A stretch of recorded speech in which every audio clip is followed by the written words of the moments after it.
plating metal to bond properly, the steel surface must be free of contaminants such as oil and grease. Workers suspend the parts over a vat of boiling chemical solvents. As the hot vapor comes in contact with the colder metal, it condenses, dripping down into the vat and taking any contaminants along with it.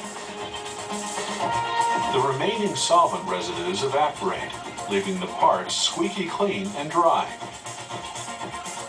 Next, a worker wearing protective clothing sandblasts the parts with aluminum oxide powder, a strong abrasive. This roughens up the surface so that the plating metal will adhere better.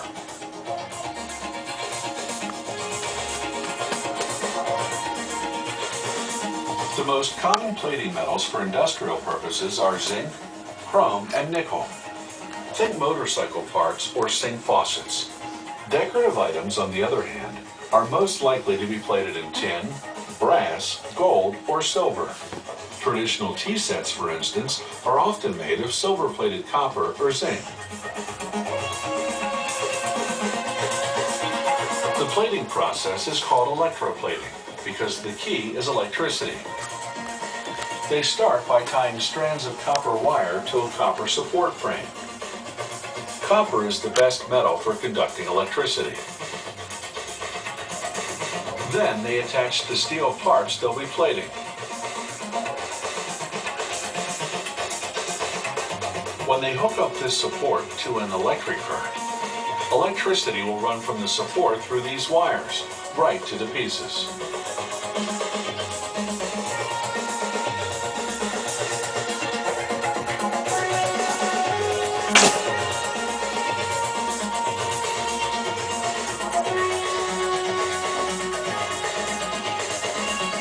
They do the electroplating in a tank. After filling it with water, they add a handful of chemicals to help conduct electricity. Because water alone won't conduct it sufficiently. Along the sides of the tank in bags are metal baskets. They contain bars or balls of the plating metal, in this case cadmium. Workers connect the support frame with the steel parts to the negative terminal of an electric source, the baskets of cadmium to the positive terminal. Then they switch on a steady DC current, no stronger than 6 volts. The electricity dissolves the cadmium, placing the particles with a positive charge. They travel through the water and attach themselves to the negative charged steel parts. This creates a smooth and even layer of cadmium. Thin plating requires just a few minutes in the tank. Thick plating, several hours.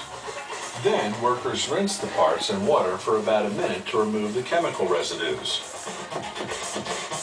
To make the parts even more rust-resistant, workers immerse them in a series of compounds. This triggers a chemical reaction in the plating, enhancing its ability to withstand corrosion. This reaction, however, changes the color. A final rinse in hot water